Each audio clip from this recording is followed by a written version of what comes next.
lembut Tuhan Yesus memanggil saya dan kau. Tengoklah Tuhan sekarang menunggu saya dan kau. Marilah berhilang, marilah ku memanggil engkau dengan kasih-Nya. Hai marilah, marilah,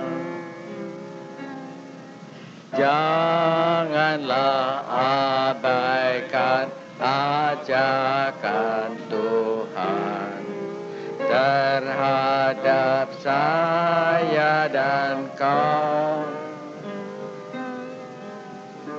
Ingatlah berkat dan kemurahan-Nya bagi saya dan engkau. Hai marilah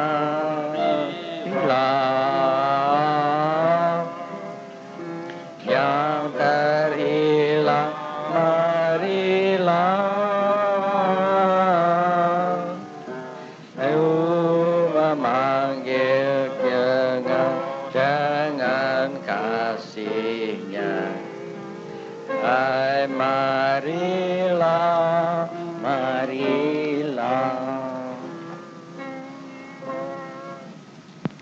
Janena purala sa hema kayala kemar kantona amar kumoresa.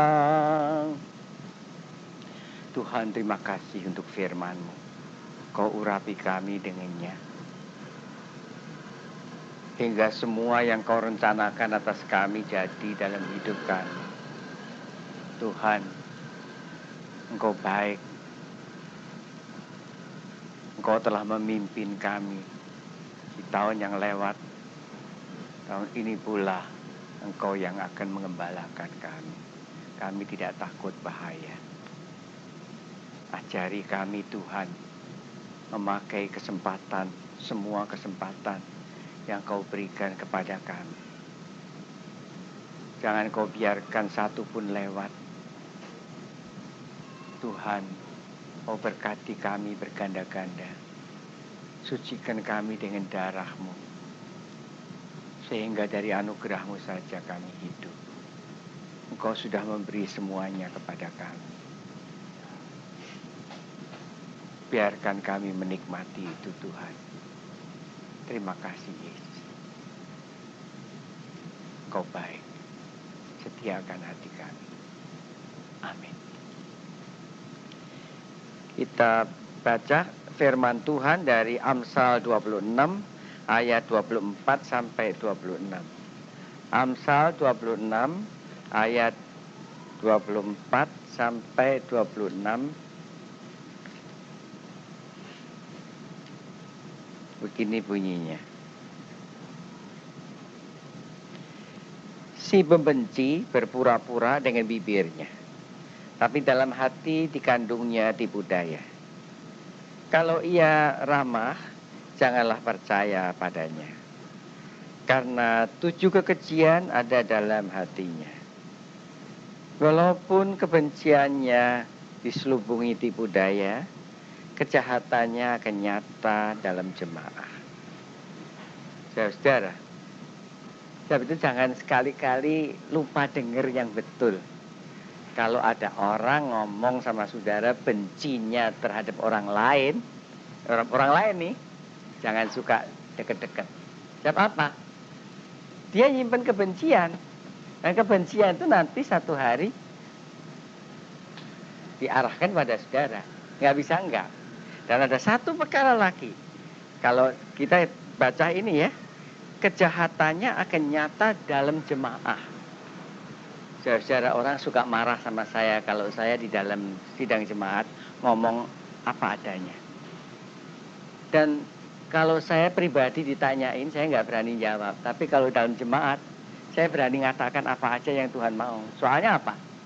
Di dalam jemaat itu dinyatakan yang benar. Nah, orang seringkali marah.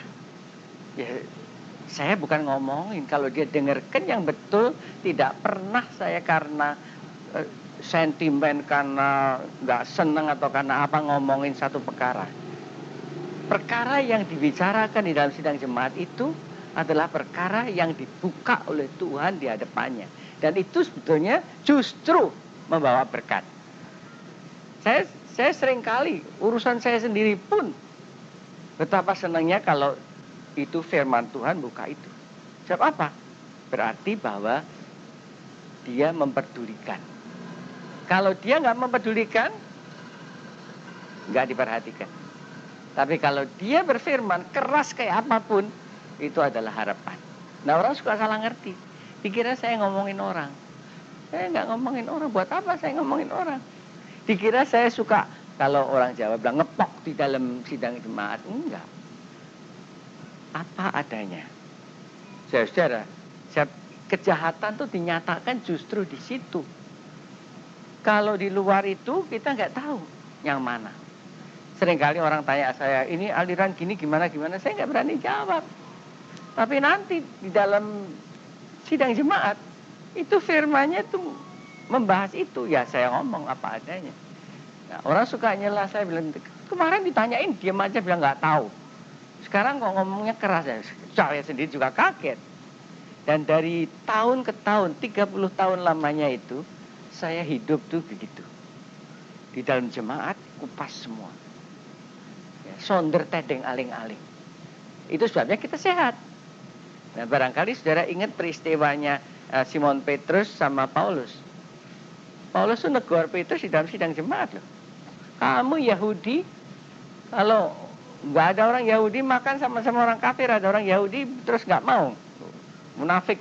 Ditegur. Dan Simon Petrus, dia kesaksiannya dalam suratnya bilang apa?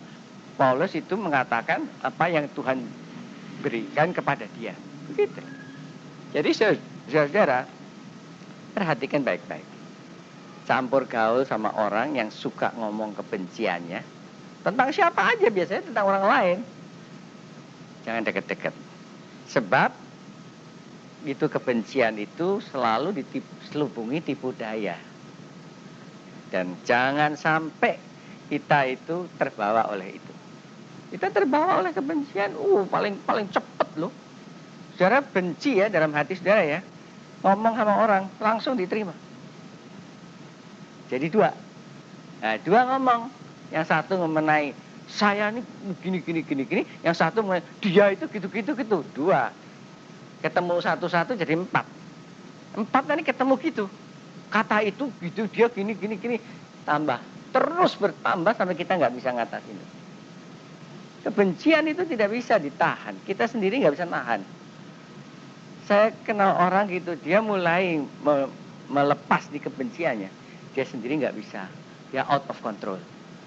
Out of control benar. Dia kepengen nyerang juga nggak bisa. Jadi hati-hati. Jangan deket-deket. Di mana ada kebencian, jauhi itu. Sebab 7 kekejian ada dalam hatinya. Manis kayak apapun dia ngomong. Dari dulu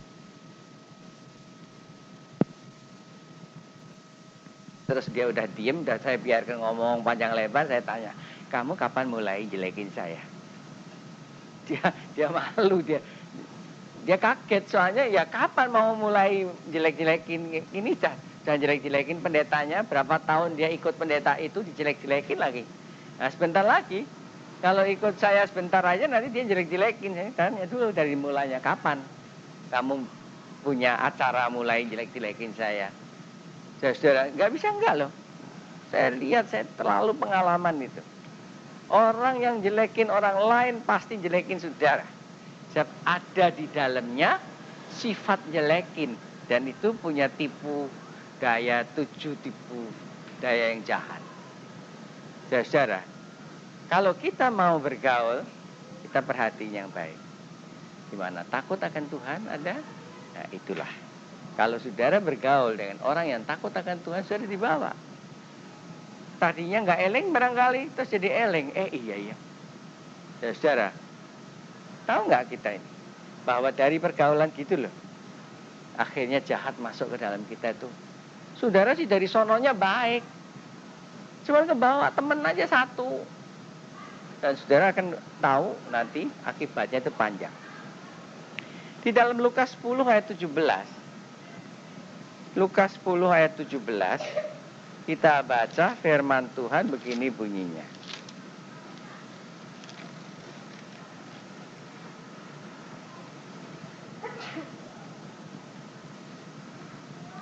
Kemudian ke-70 murid itu kembali dengan gembira dan berkata, Tuhan, juga setan-setan takluk kepada kami demi namamu. Lihat saudara, murid-muridnya itu disebar, dilepaskan. Dan mereka ngalami bahwa hanya dengan kenal Tuhan aja, mereka ngalami aneh. Setan-setan itu pada kalah. Saudara nggak percaya ya? Saya baru ngomong-ngomong tuh, orang tuh sering kali nganggap jadi Kristen tuh susah. Susah payah, harus gini, harus gitu, harus gitu. Saudara tahu kenapa itu kabarnya tentang Yesus disebut Evangelion, Injil. Injil itu artinya kabar bahagia. Kenapa? Bukan kabar susah. Bukan kabar menang. Bukan kabar jagoan. Kabar bahagia. Karena apa? Karena yang diberikan kepada kita itu begitu mudah.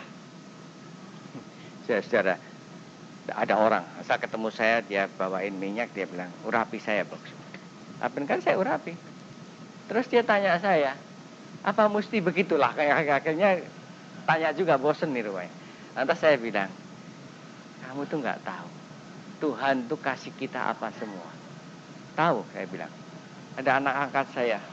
Udah mulai flu nih, udah flu. Dia bilang, Pap, saya flu. Saya cuma bilang apa tahu? Jangan mau. Udah, besok pagi baik. Hanya jangan mau aja.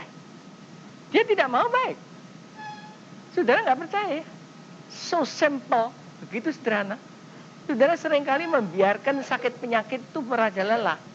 Pantahkan. Saya itu bukannya nadanya, bukan nadanya dalam nama Yesus Kristus.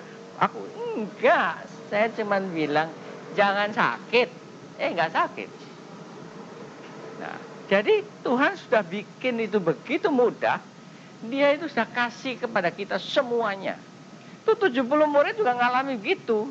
Itu pun dikatakan kalau dia kembali cerita, jangan besar-besar tentang itu. Tapi bahagialah kalau namamu tersurat di surga. Nah, sudah tahu, emangnya kalau nama saudara dicatat di surga itu cuma dicatat doang gitu ya. Nanti terus dimasukkan di komputer, terus oh namanya ini ada gitu. Saya tahu kalau nama saudara dicatat di dalam kerajaan surga, saudara dicatat mempunyai segala-galanya yang Tuhan kasih pada saudara. Saya tuh beli barang lewat TV itu terus ya, saya sebutkan nama saya. Oh ya, Petrus Deru ya, gini. Dia punya record semua, saya beli apa semua ada. Nah, kalau saudara sekarang dicatat nama saudara di dalam kerajaan Allah, saudara tahu, itu direkord semua loh, apa semua yang saudara dapat. Nah, jangan kaget nanti yang diberi banyak akan dituntut banyak, itu jangan kaget. Nanti di akhir zaman, saudara datang kepada Tuhan compang-camping, gagal, jeblok gitu, lalu saudara bilang, habis Tuhan nggak ada yang bantuin, nggak ada yang apa. Tuhan nanti lihat dibuka. Ini loh semua yang sudah kuberikan kepada kamu. Setan-setan takluk, kenapa kamu sekarang jadi takluk setan? Setan-setan takluk, kenapa sekarang kamu setanan? Loh. Jadi saudara tahu, jangan kaget loh. Besar kecil kita menghadap tuh nanti tuh diliatin berapa talenta yang diberikan kepada saudara. Nah, talenta tuh itu. Jangan nanti saudara bilang, nih aku terima dari kamu satu, ini kembaliin satu. Ini nomornya masih, tanggalnya, tahunnya sama. Saudara, tidak akan kita bisa gitu loh. Saudara perlu ngitung saben hari itu apa? apa semua yang saudara sudah terima dan apa yang saudara lakukan dengan itu. Jangan kaget. Apalagi kalau akhir tahun ini kita stock of nama kan, apa semua inventarisasi. Apa semua yang saudara sudah terima. Oh, jangan bicara tentang sudah terima, oh ya, terima berkat sekian, berkat. Apa yang saudara terima? Ini pernah dipakai enggak? Saudara sendiri aja dah. Kalau saudara sakit, pernah saudara bilang, ogah sakit. Atau saudara terus, aduh, gak enak mentanya dikasihani orang. Lu gua udah sakit gini lu gak urusin. Oh, mau malah jadinya. Kita seringkali itu bodoh. Saudara ya, nyebutkan sakit saudara sama orang. Kalau orang itu acuh, saudara marah. Kalau orang itu kasihan sama saudara, saudara makin sakit. Gak ada lainnya. Begitu kita dikasihani ya, kasihan ya. Langsung kita sakitnya tambah. Sebab apa? Saudara accept, saudara terima. Tapi kalau saudara bilang tidak, enggak. Saudara jangan pikir bahwa saya punya keadaan tubuh tuh kuat gitu ya, enggak tahu sakit enggak. Tiap-tiap kali saya juga disamperin, tiap-tiap kali itu sakit penyakit juga nyamperin. Kalau saya bilang silahkan masuk, udah, saya enggak bangun lagi. Saya enggak bangun lagi. Tapi kalau saya bilang enggak, ya enggak. Saudara, kalau saudara mau perhatiin baik-baik ya, saudara coba ini, saudara nanti kaget sendiri. Kok ya begitu gampangnya? Tiwas-tiwasnya sampai, mesti cari ke spesialis sono sini, bayarnya ngerokok kantong sampai habis, sampai utang kemana-mana. Saudara, padahal begitu simple. Nah, saudara pikir yang Tuhan kasih ke kita kerajaan surga itu emangnya kualitas apa tuh? Kualitas rongsokan. Nah, saudara, kayak itu kapal terbangnya si Semi gitu. Yang dari kertas kalau dilempar semuanya nungging ke bawah semua. Emangnya kayak gitu? Saudara pikir kerajaan surga yang diserahkan pada saudara itu kualitas apa? Kita tuh nggak bayangin loh. Begitu hebat yang dia berikan kepada kita.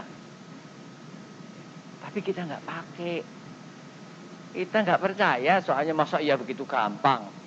Emang iya. Kita kalau nggak tahu sendiri juga masa iya nggak percaya. Masa Tuhan Yesus lihat orang mati, diusung anak muda, di stop, nggak terus, mari kita berdoa. Nggak terus bikin kebangunan rohani di situ. Nggak terus bikin kesembuhan di situ. Enggak. Dia stop itu usungan. Orang semua kan bingung. Di stop terus dia buka gitu, dia bilang, anak muda bangun. Suruh bangun gitu aja. Nggak ada prelude, nggak ada apa-apa, nggak ada macam-macam. Cuma suruh bangun gitu doang. Orang yang tuli dia bilang, ya dengar sana. Dengar. Sekali-kalinya dia berdoa itu, rada berdoa itu adalah di kuburan Lazarus. Dan dikatakan supaya kamu tahu bahwa Bapakku mendengar aku. Sekali-kalinya, mana lainnya Pak? Orang lumpuh seumur hidupnya juga dia bilang bangun sana. Loh, kalau bahasa kita sekarang kan gitu. Oh, itu dalam bahasa aslinya juga gitu. Cuman kita aja yang sok gerejani, sok Kristen terus bilang, dalam nama Yesus Kristus, apalagi pakai ngedek-dek-dek gitu, Yesus Kristus gitu, lantas suruh bangun gitu, nggak bangun lagi.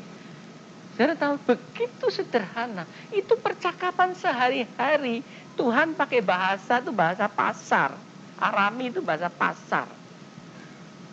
Jadi saudara bukannya dia terus pakai dam dulu terus, lantas mulai disetel kebangunan rohani gitu, nanti enggak. Nah ini loh saudara yang diberikan pada saudara dan saya ini saudara nggak percaya. Ya, yang jujur nih, saudara percaya? Apalagi kalau mengenai saudara sendiri, saudara percaya? Loh saudara percaya? Bahwa kalau sakit penyakit di rumah saudara itu saudara tinggal usir. Oh jangan minta tolong saya, nggak perlu malahan, susah-susah bener. Oh dikasih. Nah kita kalau seringkali itu bodohnya itu apa? Oh nyoba juga nggak ada resikonya, nggak bayar. Nyoba tuh kalau barang mahal terus nyoba dulu, nanti kalau nggak dikembaliin, nggak mau dikembaliin, nah itu saudara. Nyoba itu nggak ada harganya, seolah-olah murah itu. Saudara, saudara tahu nggak? Begini nih Tuhan, kasih kita yang begitu mudah. Nggak susah sama sekali. Kenapa kita nggak mau nyoba? Kenapa kita nggak mau ngalami? Begitu sederhananya, begitu gampangnya. Di dalam Yesaya 40 ayat 2 dan 3. Yesaya 40 ayat 2 dan 3. Kita baca firman Tuhan begini. Tenangkanlah hati Yerusalem dan serukanlah kepadanya bahwa perhambaannya sudah berakhir. Bahwa kesalahannya telah diampuni, sebab ia telah menerima hukuman dari tangan Tuhan 2 kali lipat karena segala dosanya. Ada suatu yang berseru-seru, ada suara yang berseru-seru, persiapkanlah di padang gurun jalan untuk Tuhan. Luruskanlah di padang belantara jalan raya bagi Allah kita.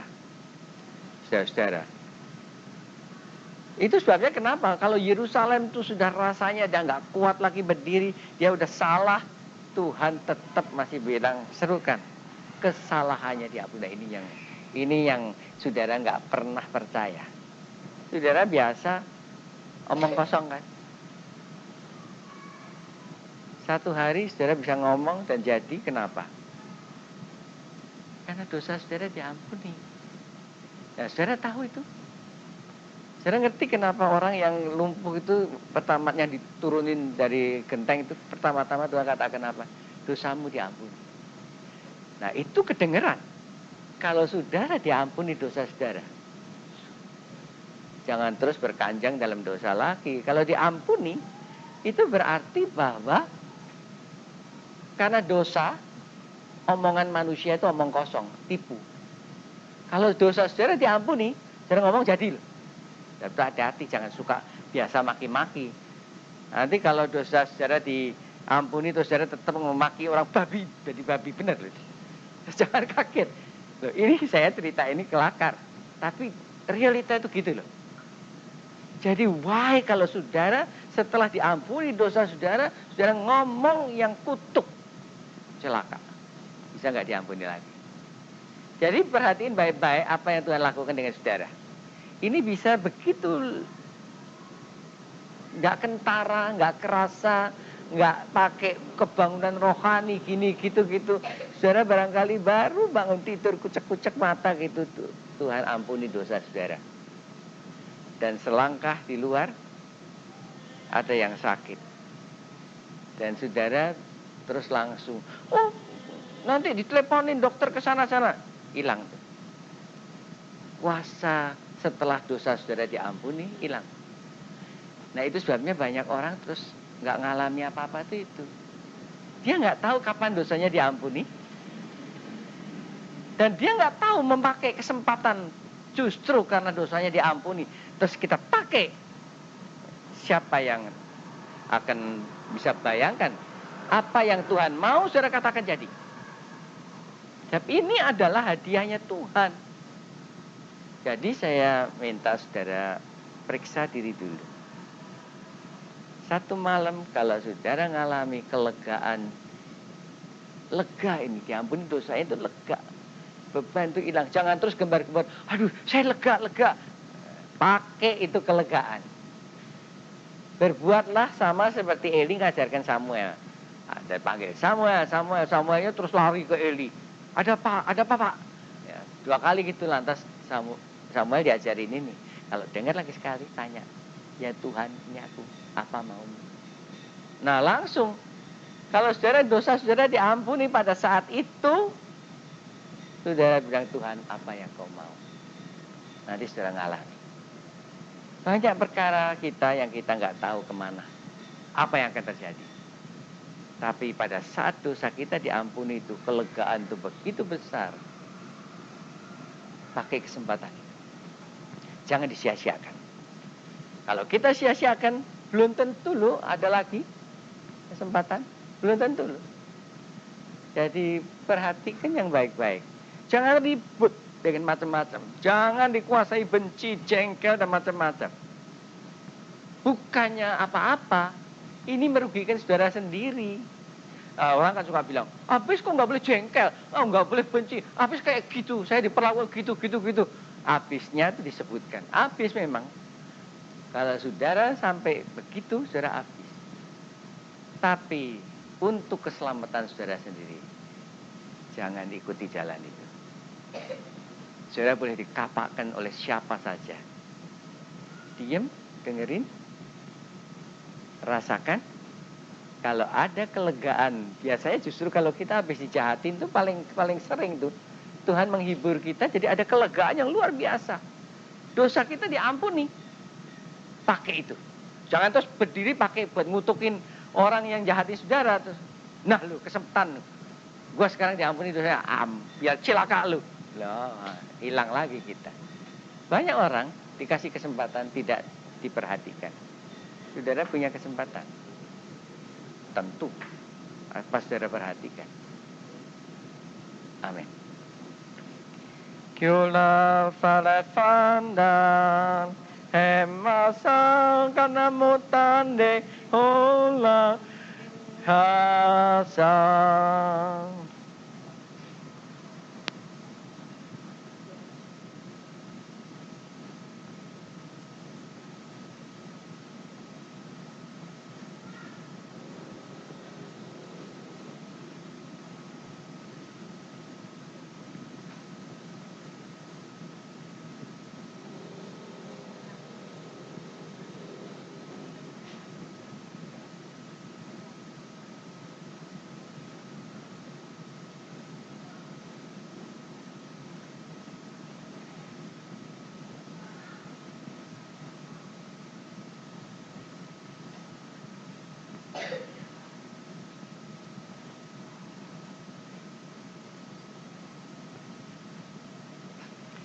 Apa terima kasih Bapa, terima kasih Bapa di dalam surga, puji terima kasih. Terima kasih, Bapa, terima kasih, Bapa, terima kasih, Bapa, di dalam surga, puji terima kasih.